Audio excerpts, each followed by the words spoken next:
kami nagpapasalamat mula sa Kalayaan Elementary School, mga kaguruan at mga non-teaching personnel sa mga school supplies na ipinamigay ni Miss Tisay at ang phtaya.com.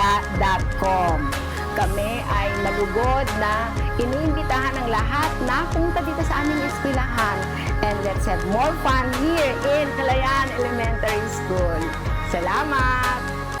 Hello! Thank you so much sa PH Taya for giving 150 students. Ngayong araw, sobrang natuklas na talaga natin yung mga magandang ngiti nila. Maraming salamat po sa PH Taya. And of course, thank you for choosing me to be part of this charity.